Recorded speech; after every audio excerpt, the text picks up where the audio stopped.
Welcome to Notebook Nuggets. Great to be digging into another one. Yeah, so today we've got Pat Flynn's Will It Fly?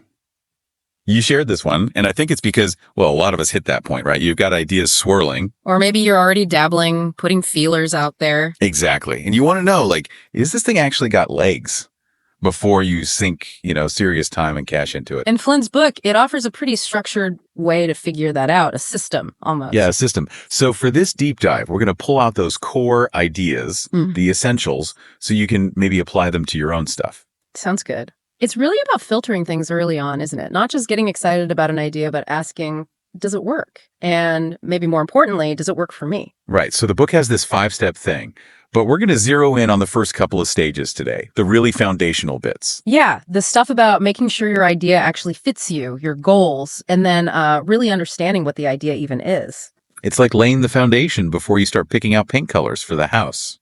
You got to make sure the ground is solid first. And it's funny how often people skip that, in the rush of a new idea. But Flynn points out, you could build something financially successful, but if it doesn't actually, satisfy you, then what's the point, really? Yeah. Okay, so let's kick off with the first big chunk. Mission design. Right, mission design. This is all about connecting the business idea to what actually fulfills you.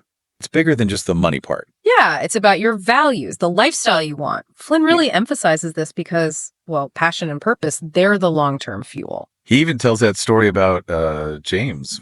James. Yeah. Pulling in huge recurring revenue, something crazy, over 200 grand a month. Wow. But he was still unhappy, unfulfilled. It's a stark reminder, isn't it, that the bottom line isn't the only line. Definitely. Okay, so how do we figure out this mission design for ourselves?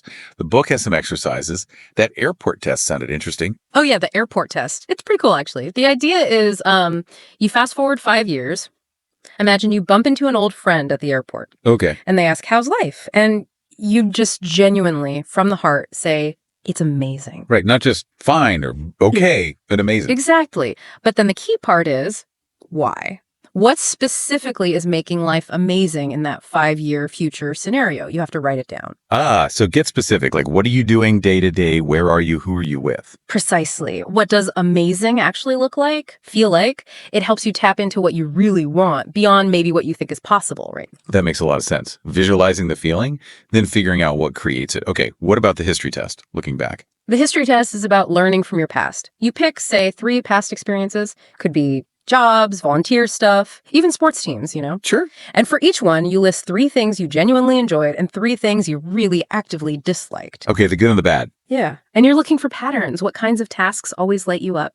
What kind of environments consistently drain you? So finding those recurring themes. The things that bring joy versus the things that, suck the life out of you. Exactly. It guides you towards work that's more likely to be fulfilling for you. It's practical self-awareness, really. I like that. Okay, then there's the shark bait test. This sounds a bit more intimidating. It's about your unfair advantage. Yeah, the unfair advantage. It basically asks why you, if you were pitching this idea to a super tough investor, a Kevin O'Leary type, right? They'd ask, okay, great idea maybe, but why should I bet on you versus the next person with the same idea?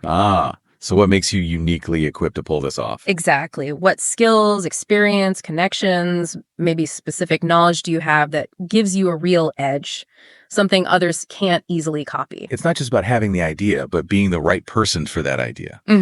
That example in the book with Ruby and Danny and the wine chocolate, that really clarifies it. Oh yeah, tell me about that again.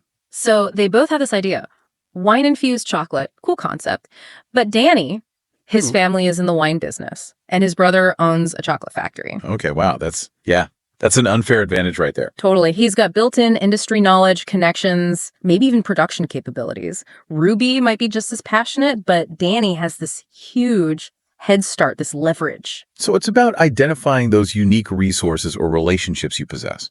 But what if you're sitting there thinking, I don't have an unfair advantage? That's a common feeling, and Flynn has a suggestion for that. He says, ask about 10 people who know you well, friends, colleagues. Ask them what? Ask them straight up. What do you think my unique skills or strengths are? What makes me stand out? Sometimes other people see things in us that we totally overlook. That's a great tip, getting that outside perspective. Okay, so we've done the internal work, the mission design. We know why we want to do something. What's next? Right. The book calls it the development lab. Right, the development lab. Now the focus shifts from you, the entrepreneur, to the idea itself, getting really clear on it. And crucially, before getting lost in the fun stuff like logos and names, right? Exactly. Flynn warns against that. Premature branding. The priority now is nailing down. What does this thing actually do? Who is it for? And how is it different or better than what's already out there? Fundamentals first. So how do we start defining the idea? You mentioned mind mapping. Yeah, mind mapping. It's a great visual brainstorming tool. You put your core idea in the center and then just branch out. Spend maybe 15 minutes just letting ideas flow, anything connected. Like a brain dump onto the page. Pretty much. Don't filter yet. Just get all the related thoughts, features, problems, solutions, potential customers, everything out.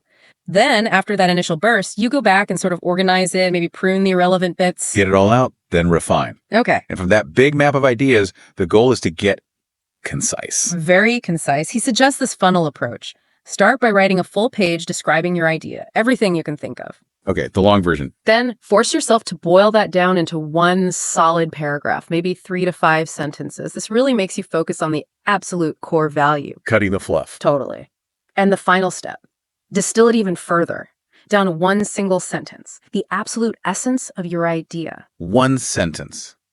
That sounds tough, but powerful if you could do it. It really is. That food trucker example illustrates it well, right? Right. Going from this broad concept of helping food truck owners down to that specific sentence about being an online resource with content, community, and support for starting and running a successful food truck. Exactly. That single sentence becomes your anchor, your elevator pitch, basically. Everyone gets it instantly. Okay, clear idea, single sentence. What's the last piece of this development lab puzzle? Feedback. Getting other eyes on your now refined idea. Ah, okay. Showing it to people. Yeah. Once you have that concise description, share it, maybe with around 10 people. And the key is be genuinely open to what they say, especially the critical stuff, as long as it's respectful, of course. Not just fishing for compliments. Definitely not. You're looking for blind spots, confusion, potential objections. Where does the idea fall flat? Where is it unclear? And then you actually use that feedback. Absolutely. You take the valuable bits, the constructive criticism, and you feed it back into the process. Maybe update your mind map, tweak your description, refine your understanding. So it's iterative. Define, get feedback, refine, repeat if necessary. Exactly. It's about shaping the idea based on real-world input, not just keeping it locked in your own head. Okay, that makes sense. So wrapping things up a bit. Yeah. The big takeaway seems to be start inward. That mission design piece is crucial. Yeah, making sure your business idea actually aligns with you, with what makes you tick. Using things like that airport test or identifying your unfair advantage. Because building something, even if it makes money, that leaves you feeling empty. Well, that's not really success, is it? Not sustainable success anyway, not fulfilling success. And then, once you've got that personal alignment, you move to really defining the idea clearly. Using mind maps, boiling it down to that core sentence, and getting that early, honest feedback. It lays such a strong foundation before you start spending real money or building websites. It's all about the why and the what before you even touch the how. Understanding the core before you build the structure. Precisely. That's the essence of this early part of Will It Fly? Build right from the start. Well, hopefully this run-through of those initial stages has given everyone listening some solid, actionable things to think about for their own ideas. Yeah, taking that time up front for mission design and the development lab, it really does increase your odds of building something that not only works, but that you actually enjoy running. Absolutely. So now we'd love to hear from all of you listening. What's one thing from this discussion, maybe the airport test or the unfair advantage idea, that really clicked for you? Let us know in the comments. Yeah, share your thoughts. And of course, if you found this deep dive useful, please hit that like button, share it with anyone else wrestling with business ideas, and definitely subscribe for more explorations like this. We'll be back soon to unpack some more knowledge.